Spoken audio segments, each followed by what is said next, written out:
Final Fantasy XIII is a game with a controversial reputation, to say the least. While the game certainly has its fans, its status as a black sheep of the series is undeniable.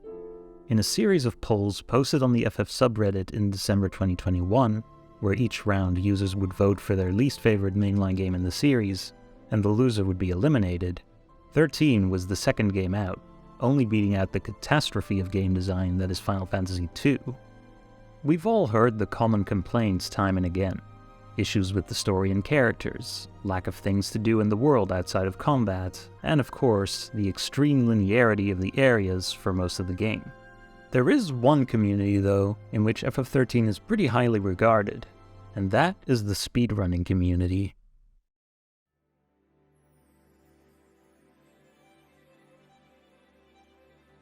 Most of the game's perceived major flaws as a casual game simply aren't all that relevant in a speedrunning context. Linearity or lack of shallow, time-wasting minigames like Chocobo Hot and Cold don't really matter when you're gunning it in a straight line to the end of the game anyway. In addition, a lot of the specifics of 13's game design make it ideally suited to speedrunning. Cutscenes are fully skippable. There are no random encounters, all the enemies are visible on the overworld, but avoiding them consistently requires a great deal of experience and knowledge of enemy behavior, as well as quick judgment to decide on the best path through. It's a lot more interactive and skill-based than just praying for good encounter luck, but also less esoteric and punishing than having to keep up a game-long encounter RNG manipulation like some of the older games have. And as for the combat, it would be no exaggeration to say that it's some of the deepest, most intense, toughest to master in all of RPG speedrunning. If you are one of the people who thought the combat goes no deeper than pressing auto battle and maybe switching paradigms occasionally, think again.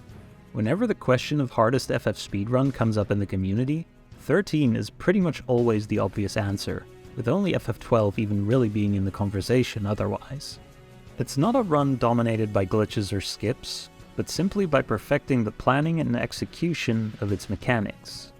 While combat is purely menu-based, the fact that all enemies and allies take their turns independently without having to wait for other actions to finish makes it flow almost like an action RPG.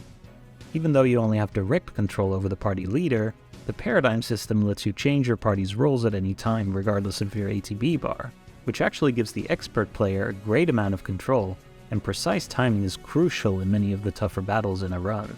The game even tells you your time at the end of each and every fight, which is not only a great quality of life feature for practice, it also shows that on some level, this game was meant to be speedrun. So today, 13 years after the game's release, let me show you how a dedicated group of players realized its potential as an amazing speed game.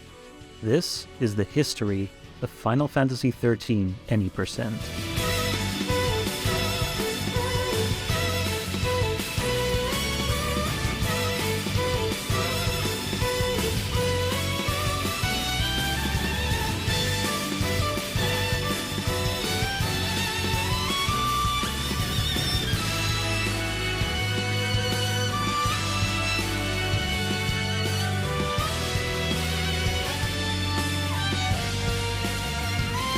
Jesus Christ, how did I save that? 2 back-to-back!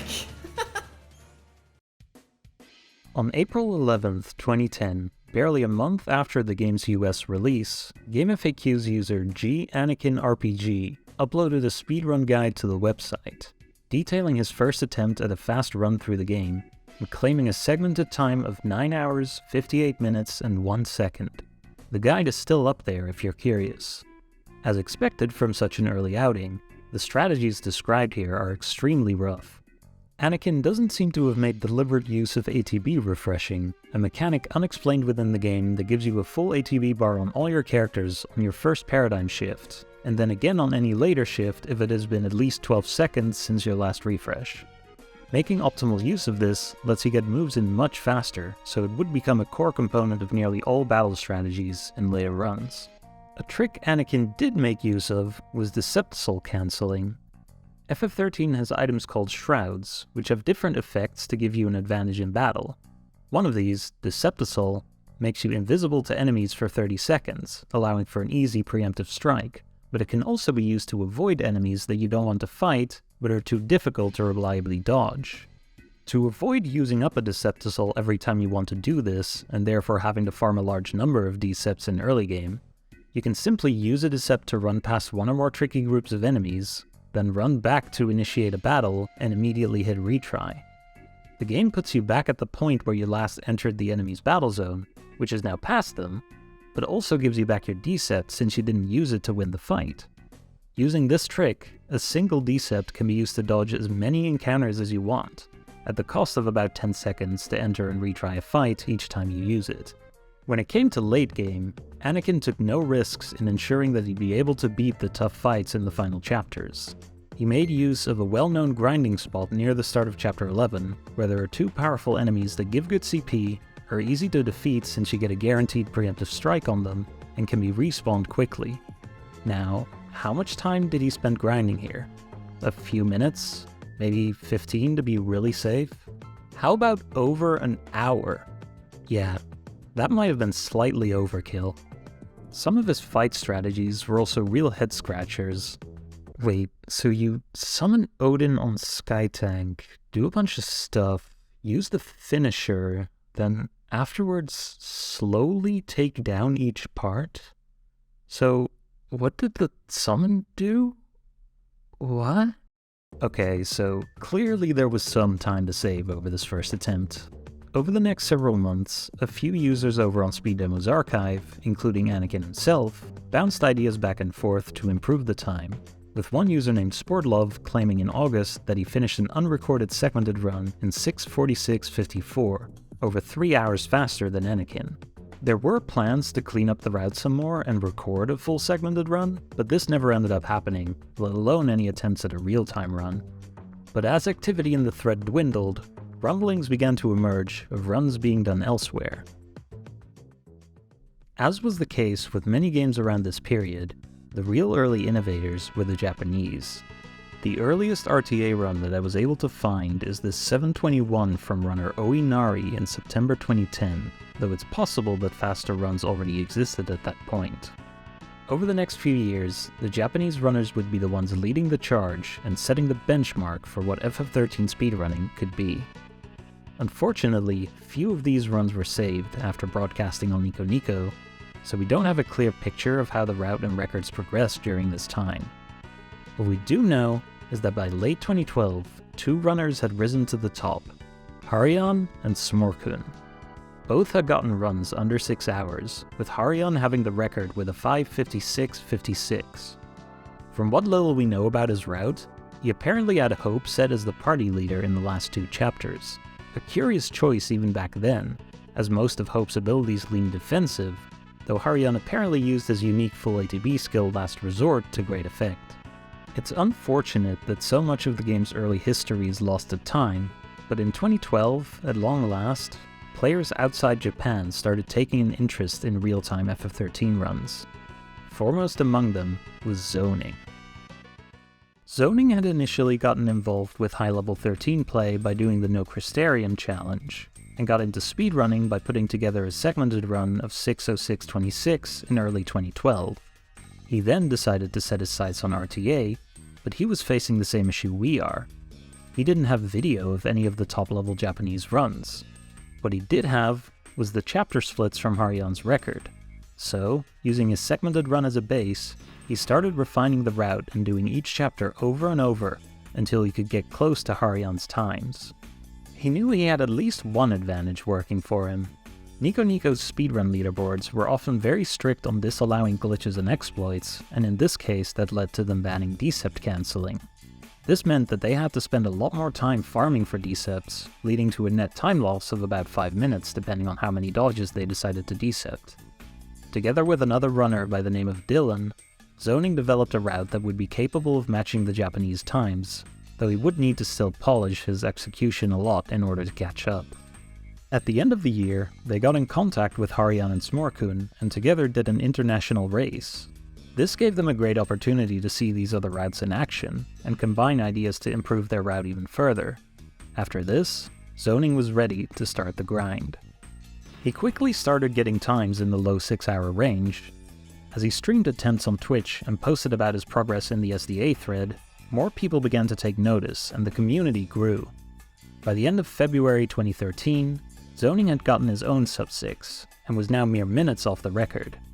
He had also been asked to perform the game at Crystals for Life, a charity marathon that would play through all the mainline FF games. On March 14th, the day before he would fly out to the marathon, Zoning suddenly broke through and smashed the record with a 5:48.26. Since this is the first record for which we have video, let's finally take some time to talk in detail about what an FF13 any% run looks like. Chapters 1 and 2 are fairly simple in terms of fights, so the main difficulty is just dodging encounters as much as possible. Chapter 2 is also where runners will farm all the shrouds they need for the run, since the drop rates here are the highest in the game. Funnily enough, lower battle ratings actually raise the drop rate for shrouds, so by doing certain battles intentionally slower, you can nearly or even fully guarantee them. Despite the utility of decept cancelling, Zoning still farmed for 7 Deceptisouls here to preempt several battles later, as well as 4 Fortisouls, which let you start a battle with offensive buffs. Reaching Chapter 3 unlocks the Crystarium to level up your characters, as well as Paradigms, the real battle system of the game. Zoning now had to carefully consider which roles all his party members should be in at any given time, as well as time his shifts to make optimal use of ATB refreshes. Some great showcases of the added complexity are the Chapter 3 Manasvin Warmech fight and the Chapter 4 Dreadnought fight. Both have big attacks that can potentially kill you with the offensively oriented setup of the speedrun, so Zoning carefully timed his moves to stagger them right as they prepared their big attacks in order to cancel them, though he missed the timing on Dreadnought in this run, barely surviving and managing a win. In Chapter 5, Zoning spent all of his money to upgrade Lightning's weapon, greatly increasing her damage, followed by upgrading Saz's weapon in Chapter 6 and Fang's weapon as well as a Pyro wristband in Chapter 7. Despite skipping most battles, efficient upgrading and offensive accessory setups keep your offensive stats in a run similar, if not higher, than a typical casual playthrough for most of the game, so it's mostly just your HP that suffers. The boss of Chapter 5, Astroprotoflorian, is probably the toughest boss in the first half of the run. Once his HP is low, he becomes extremely aggressive and near impossible to manage with the HP you have in a speedrun, so you have to kill him in one stagger. You can't waste time healing between dealing damage, so you have to time your attacks to keep interrupting him before he can hit you. He also randomly changes into one of 4 different elemental forms.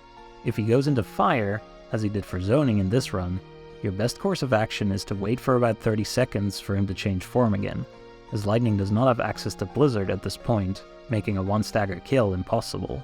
Zoning also struggled on the Chapter 6 boss, Enki and Enlil. When low on HP, they will bellow, dispelling their debuffs and powering up their attacks. To avoid this, again interruption is key, but Zoning failed this in his run and had to spend time recovering. In Chapters 7 and 8, the upgraded equipment allowed Zoning to get through the fights very smoothly, with Havoc Skytank in particular getting shredded by Lightning's incredibly fast gunblade shots unique to this fight. In Chapter 8, he also started using Saz's Blitz. For most characters, Blitz is a 2 ATB attack that hits in a wide radius, useful for hitting multiple enemies. Saz's is unique in that he shoots out 7 bullets in a cone that each hit for about 60% of a regular attack, and depending on the enemy's size and position, several bullets can hit the same target.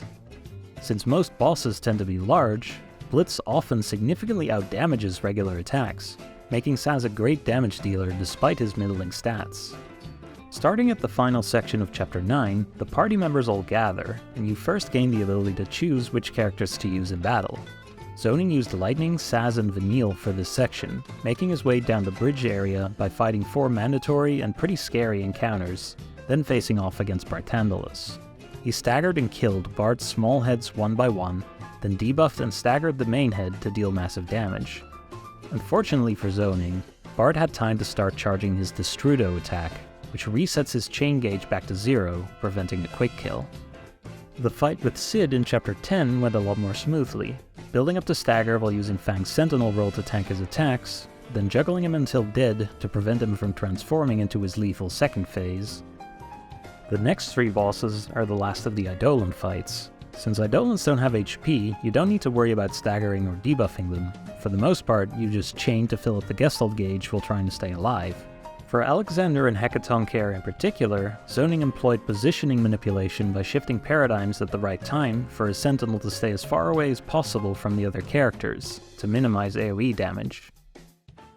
When he reached the Arkhild step in Chapter 11, instead of enjoying the now opened up area, Zoning ignored it all and made a beeline for the next story destination.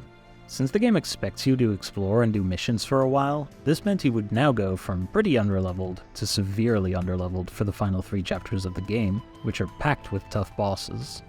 It's at this point that Anakin's run had spent over an hour grinding. Zoning did make use of the grind fight, but only spent about 3.5 minutes to kill it 3 times. It's also at this point that he locked in his main party for the rest of the run. Though characters all gain Crystarium points regardless of whether they are in the active party or not, actually spending those points in the Crystarium to level up takes up significant time, so leveling more than 3 party members from this point on is difficult to justify, even if those 3 might not be the optimal choice for every single fight. Both Sazh and Vanille were easy inclusions since they have the earliest access to offensive buffs and debuffs, which together often multiply your damage several-fold. As mentioned, Sazh's Blitz also makes him a great commando, and Vanille provides medic utility in lengthy fights where limited healing resources like the Renew technique aren't enough to make it through. For his third character, Zoning chose Fang, who can tank big attacks with Sentinel, deals great damage in commando, and has debilitation skills like Slow, which helps out in a couple of fights.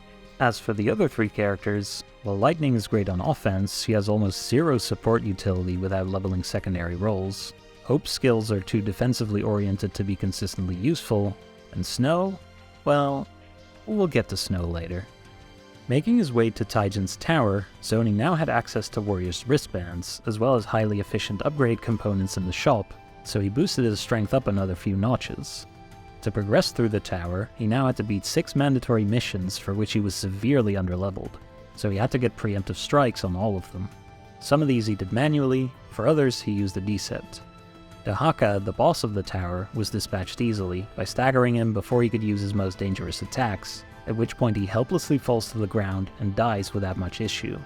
The second Bart fight was another matter, attacking relentlessly and casting debuffs on the party. Zoning cleverly used a summon and went into Gestalt mode during Bart's Apoptosis attack to prevent it from dispelling his Shroud buffs, and finished the fight smoothly. In Chapter 12, Zoning gained access to Sazh's unique Cold Blood attack, which he used on most of the remaining bosses to drive up their chain incredibly fast once staggered. In both fights with the Proudclad, he could not afford to miss the kill at the end of Stagger, as its retaliatory strike attack would certainly kill his party, but again, he prevailed. Chapter 13, the final chapter, features a gauntlet of 6 bosses. Zoning used his swag Highwind to kill Bandersnatch, which otherwise ignores physical damage. After dealing with the fairly straightforward Vladislaus and Tiamat fights, it was on to the final bosses. On Part 3, he had Fang cast Slow to ensure he had enough time to kill in between 2 of his big attacks, Ultima and Thanatosian Laughter, one of which normally happens every 30 seconds. Orphan 1 is the longest fight in the run, and has many dangerous attacks, especially in their final phase, which can't be avoided since they break out of stagger with Merciless Judgment when an HP trigger is reached. Zoning had picked up Sazh's shell buff specifically to survive Orphan's Dios Irae attack in this phase. After that incredibly scary fight, Orphan 2 was practically a victory lap. After skipping the ending cutscenes, Zoning stopped the timer when the end text fully filled in, claiming the world record for himself.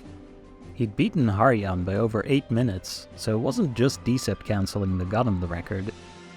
The best thing about his run was that it managed to get through the nearly 100 fights in the run without dying a single time.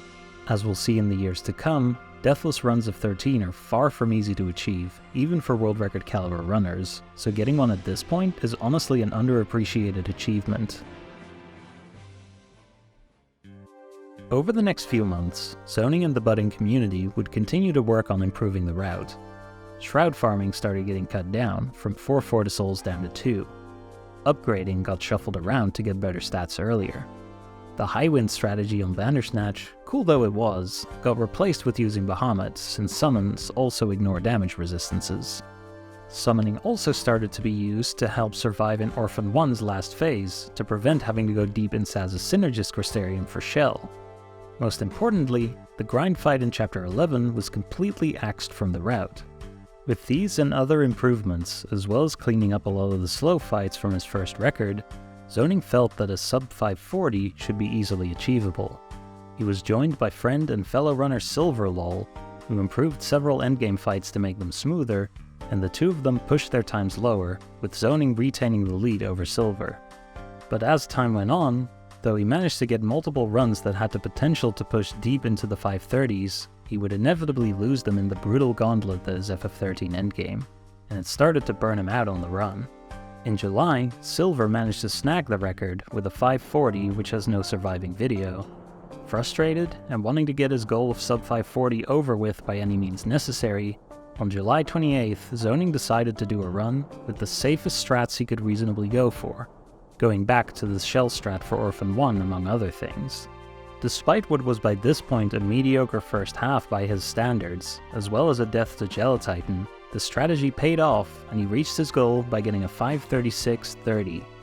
Though not entirely happy with the run and feeling like he could do better, Zoning ultimately drifted away from running the game, as did Silver. It would be up to a new generation to pick up where they left off. Fortunately, the game was about to be in some very capable hands. But whoa, that kill! Oh my god, what is this time? What is this time? 54! When Logic Dolphin, known at the time as Lewd Dolphin, first became interested in speedrunning FF13, he had already built up quite an impressive resume. His YouTube channel featured dozens of videos of him tackling the game's hardest optional missions at low stats, and very few could match his knowledge of 13's battle mechanics. After having heard of Zoning's exploits, he decided to learn the run for himself and started doing runs in January 2014. Within a few months, he was closing in on the record. On March 29th, he got on a run that was keeping pace with the record for the first 4 hours of the run. Entering Tyjon's Tower, he was barely behind, but had the potential to make up 2 minutes due to Zoning's struggles on Gelatitan. He got the time save, only to immediately lose it by dying to both of the next 2 fights. Luckily, he still had the advantage of an improved endgame route. Adam and Chelid, which Zoning had fought with his regular party using Shrouds, was now killed with Hecaton Care. This, along with an extra shop before final bosses to buy the last needed Shrouds, enabled skipping the Champion's Badge chest in Chapter 12, which Zoning had picked up to upgrade and dismantle into several Shrouds. There was also, of course, the faster Orphan 1 strat without Shell. In theory it should be enough, but another death to B&J did not help to reassure him. As he finished off Orphan 2 and skipped the final cutscenes, he could only hope that it was enough. 6, 5, 4, 3. Oh my god, fucking are you fucking... A 2-second world record. Logic was the new king of 13 any%. Instead of resting on his new throne though, he wanted to see how much more he could do, and it turned out that his reign was only just beginning.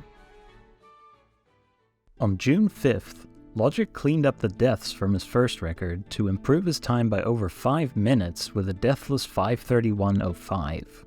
An interesting quirk of this run was that it used Lightning instead of Vanille for Chapter 12 and the first 2 bosses of Chapter 13. Now, going by what I said earlier about leveling up more than 3 characters in Endgame, this might sound odd, and yeah, okay, it turns out that it's slower, but it's not as crazy as it sounds. Both versions of the Proudclad are immune to debuffs, obsoleting Vanille's biggest niche and turning her into mostly just a mediocre damage dealer, and you have to invest in her commando role to even do that effectively.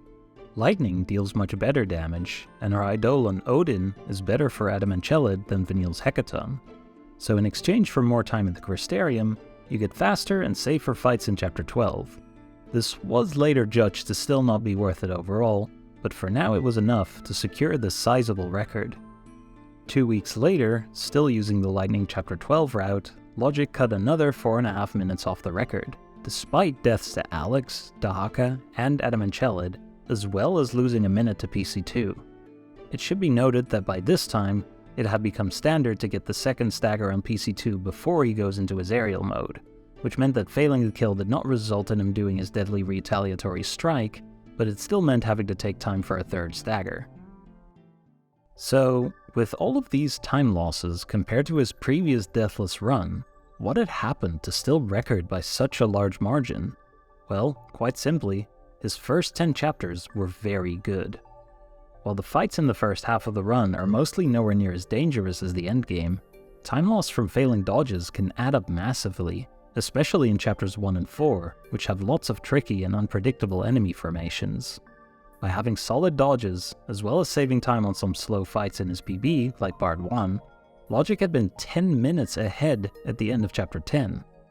While this clearly showed there was even more potential to keep pushing lower, having to go up against the first half this good was daunting enough that Logic decided to put 13 on the back burner for a few months and focus on running its sequels, 13-2 and Lightning Returns. When he came back, he had a few new strategies to help him. The Deceptisol farming count had already been going down previously by simply doing some of the fights without a preempt, and was now down to 4 by doing an alternative route on the bridge section before Bar 1, which let him do an easier second fight that didn't require Decept, at the cost of having to go around and activate 2 additional bridges. A runner named Striving Duck had figured out that there were 2 points in the run where running backwards triggered a cutscene faster than going forwards, saving about 12 seconds in total. A few equipment upgrades were moved to earlier in the route to get use from the higher stats slightly earlier. And of course, Lightning was no longer used in the endgame, saving the time spent on her Crystarium. With his sights set on his ultimate goal of sub 520, here's what Logic accomplished over the next few months.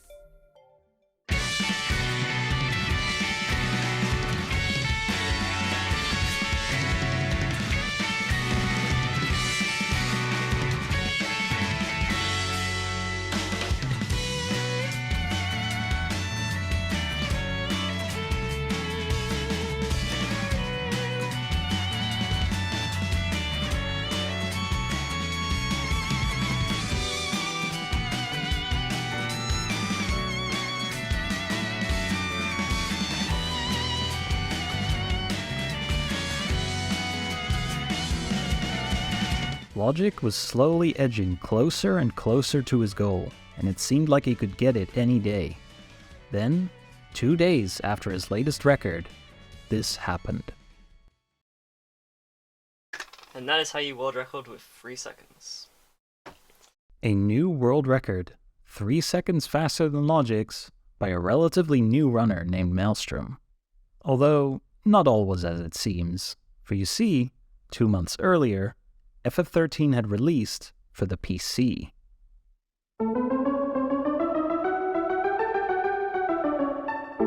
The PC version of FF13 plays more or less the same as the PS3 version, so with very few exceptions, the speedrun strategies are identical. But of course, as with most PC ports, the load times are much faster. The game running at 60 FPS also has the side effect of significantly speeding up movement in the Crystarium.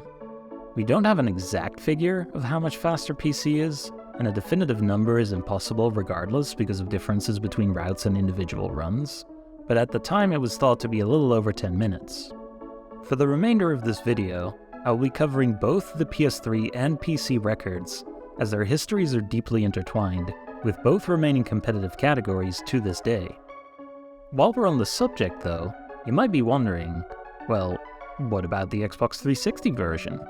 The record in 2014 was a 542 by a runner named Unblockable Ultra, who also deserves a big shout out for being the brains behind many of the routing improvements in 2013 and 2014. In later years though, this version would receive very little attention. And I mean, I love a good speedrun disc swap as much as the next guy. Oh, I made a mess. Oh, I split or something. What's going on? Where's my PS2? There it is.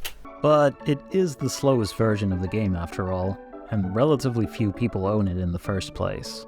The current record by Rusta is less than 10 minutes faster than Ultra's 9-year-old run, and was recorded on a phone, so that probably tells you all you need to know. Anyway, Maelstrom had started running the game immediately upon the PC version's release, and had now caught up to Logic's times. Funnily enough, since this run only beat the PS3 record by 3 seconds, it was actually behind when he beat Orphan 2, and only caught up on loads while skipping the ending cutscenes. Maelstrom would improve his time to a 5:19 a few weeks later, technically beating Logic to the punch on getting a sub 5:20. Logic was undeterred, however, and kept trying for his goal on PS3, and on May 12th, he got on a run that was extremely promising. His previous record had been fairly clean throughout most of the run, with one major outlier in Chapter 9 where he failed a lot of dodges and had 2 deaths, losing about 3 minutes. On this run, his early game was even better, already putting him 2 minutes ahead going into Chapter 9. He then got his 3-minute time save there, even with a death on Bridge 2, then golded all of his sub-splits in Chapter 10 to save another 2 minutes. Now 7 minutes ahead, he retained his lead through Chapter 11 despite a death to Vitala. Only 2 chapters left, but they were the hardest in the run. He was on pace to completely smash his goal time. He didn't need these chapters to be flawless, he just needed to avoid dying repeatedly. Due to some unfortunate dodges, a slow PC2 fight, and some other small time losses, he did lose a few minutes, but nowhere near enough to stop him from finally cementing the first sub 5:20 on PS3. Having broken well past his goal, it seemed that, short of getting a better PC so he could run that version, there wasn't much more he could do to the game. Well, except, as he was closing out this amazing run, Fang had been dead at the end of Orphan 2. Not a big problem for finishing the fight, but an apt metaphor for the future of FF13 any percent. You see, what I haven't told you is that 2 weeks earlier, a run had been posted on Nico Nico and discovered by the Western community a few days later. A 5:13:55 on the PC version by an unknown runner named Shirasu. A pretty impressive time, especially considering the game did not run very well on his PC, lagging significantly in endgame fights and Crystarium. However, the most remarkable thing about Shirasu's run wasn't the time, it was how he had gotten it. First of all, unlike previous Japanese runners, Shirasu did use decept cancelling. In the early chapters, he made a few optimizations. Instead of a short fight to grab a chest with a magician's mark, he simply bought one from the shop since you are guaranteed to have enough money for it. Most of Shirasu's other new strategies, though, were more complicated. He skipped picking up multiple organic component chests in Chapter 3 and moved around a lot of equipment upgrades, upgrading the power wristband instead of Lightning's weapon in Chapter 4. His upgrade routing in general had a number of differences, but didn't seem to necessarily save time overall. The biggest change, though, the one that would change 13 speedrunning forever, came at the start of the Chapter 9 bridge section, when he first gained access to freely choosing his party. Hang on, baby! Your hero's on the way!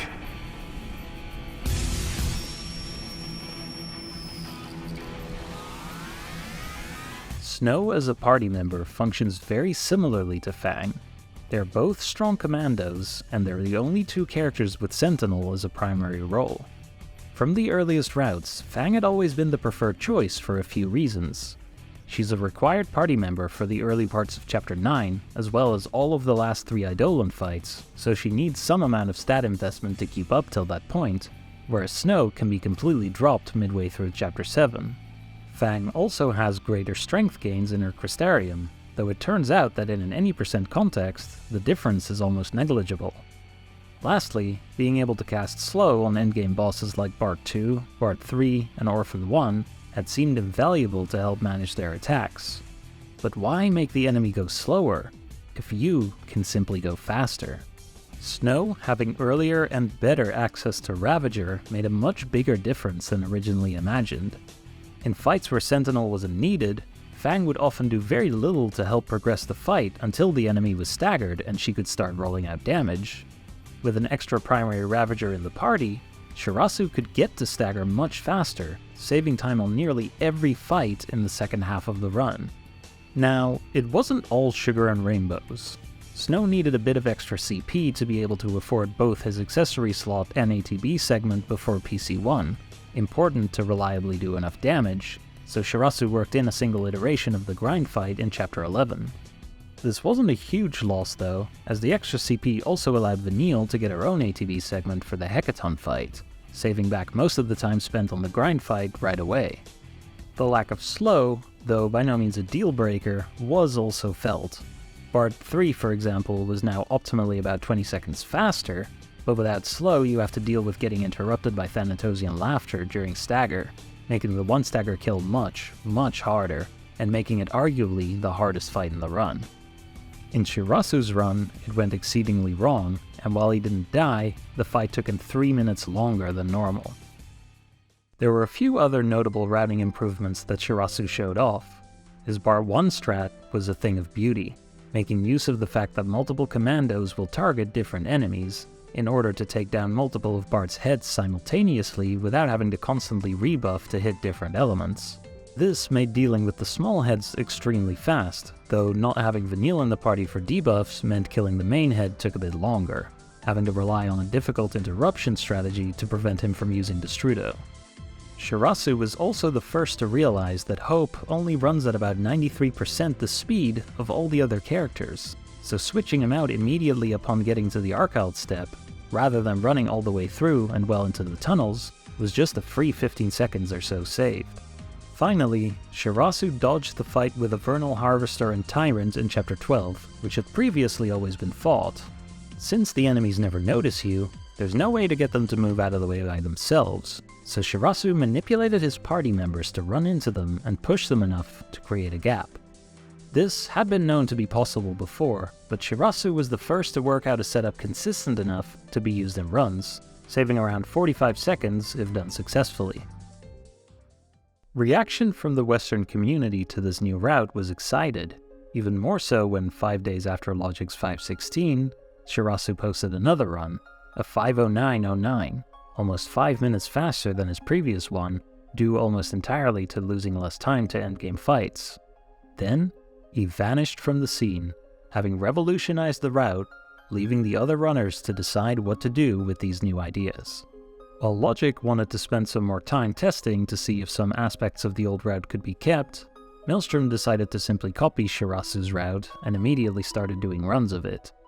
His PB was still over 10 minutes behind Shirasu's record, but on June 4th, he got on a run that was staying just behind world record pace for most of the run, then pulled ahead in Chapter 11. Partially due to not having to deal with the lag in endgame that Shirasu had experienced, Maelstrom managed to beat the record by 2 minutes despite a death to PC1, getting a monstrous 13-minute PB only a month after discovering the new route, as well as putting the PC record over 10 minutes ahead of the PS3 record for the first time. It should be noted that at this time, the community decided to change the timing from ending at the end screen text filling in, which had always been annoyingly awkward to pinpoint, to dismissing the final results screen after Orphan 2, which was also consistent with the timing for 13-2 and Lightning Returns. This meant all times would now be around 40 seconds faster depending on the version. This massive PB would also turn out to be Maelstrom's last in 13 Any%, shortly afterwards switching his focus to other categories and games. Meanwhile, Logic had decided on his route going forward. It was clear that Snow was better for endgame, but he wasn't enamored with Shirasu's early game upgrade routes, so instead, he slightly reworked his own to incorporate skipping the Chapter 3 chests, and of course upgrading Snow's weapon instead of Fangs in Chapter 7. He was now ready to start trying to improve his PS3 record with the new route. On August 8th, he got a 5:15 on a run with 3 deaths. 3 weeks later, a 5:14 with 2 deaths. And finally, on September 5th, while practicing offline for the Final Fantasy series Relay, Logic got a 5:12:42 with just 1 death, the Chapter 12 Bulwarker fight of all things, due to accidentally selecting Renew instead of Summon. This run didn't have the greatest endgame, but midgame was incredible, and he also had extraordinarily good bonus shrouds. Shroud farming at this point had gone down to only 3 Decepticouls and 2 Fortisouls, by doing a tricky manual preempt setup on the Mushusu fight in Tajins. Nearly every fight in the run has a small chance of dropping a shroud though, and these bonus shrouds can be used to save some extra time at certain points. On average, you'll get about 2 per run. Logic's 5:12 had 6. As 2016 rolled around, Logic was still doing any percent runs somewhat regularly, but wasn't as motivated as he had been for the past 2 years to keep grinding the record down. He had set the past 10 records in a row, and his closest competition was some scrub 13 minutes behind him. What he really wanted was to test himself on the PC version. He had wanted to for a while actually, but he had a similar issue as Shirasu, which is that the PC port is very poorly optimized, running off a single core only, so FPS drops are common even on otherwise good PCs. Logic's PC didn't run the game very well, and he didn't want to be handicapped, so despite knowing he could beat Maelstrom's run, and probably even try for a sub 5, the prospects of it actually happening were grim. Then, out of nowhere, on March 21st, Logic nonchalantly started up a stream and began a run on PC. One of his regular viewers, Values, had been just as eager to see what he could do on the PC version, and had gifted him the PC he needed. And over the course of this run, 2 things became crystal clear. 1, the PC version saved a lot more time than had been estimated, and 2, Logic was on a level far beyond any other runner. He was running against the splits of his 512 PS3 record, so naturally he was going to save time everywhere, but the rate at which he was doing so was staggering. After Chapter 6, a third of the way through the run, he was already ahead by 7 minutes, enough to beat Maelstrom's record, and then he kept saving time. More, and more, and more. I said before that the time difference between PS3 and PC had been thought to be around 10 minutes, but since nobody at the time had actually run both versions or made an extensive comparison, this turned out to be wildly off. Modern estimates from runners with experience running both versions put the difference at about 20 minutes. In addition, Logic was also just playing out of his mind. After beating Dahaka, he was now minus 16 minutes to his PS3 record, more than enough to obliterate the 5-hour barrier, and that was if he tied his PB endgame, which hadn't even been that great. Then, disaster struck. He lost nearly 5 minutes to a late death to Bart 2. In Chapter 12, he accidentally lost his final Decept and had to dodge Adamantherons without it, leading to 19 failed dodges in that chapter alone, as well as dying 2 more times to Adam and Chelid and PC2. His massive time save plummeted, and he finished with a 5:02:22, still a world record by 3 minutes, but nowhere near what the run could have been. But while that was sad and all, this had been his literal first attempt at running PC. The potential was clearly there, he just needed to keep trying. 2 days later, he managed a small improvement, despite having been massively behind into endgame. Still nowhere close to his potential. But after a few more attempts, on April 17th, he got a run with a fantastic start. He faltered a bit in mid-game, but after a clean final few chapters, Logic cemented his dominance over both versions of the game. Alright, here we go. 4:55:29. It's there. Sub 5. After this achievement, Logic would go on to perform the run at RPG Limit Break in May, showing off his skills with a fantastic run that could have even had record potential if not for donation incentives. In the months afterward, though he would still do the occasional run, he focused much of his time on other pursuits, such as writing an extensive 200-page guide for the speedrun. In November, he would get another record with a 4:54:51. The most notable thing about this run is that it's the only instance of an any percent record that did the manual preempt on Penanggalan. This strat, devised by Leave the Coffee, was yet another way to cut down on the Septisol farming that Logic had actually been going for quite some time, though in his record runs he had always gotten a bonus to Septisol to avoid having to actually do it. In this run, he spent 2.5 minutes trying to get the preempt, and decided not to go for it in runs anymore.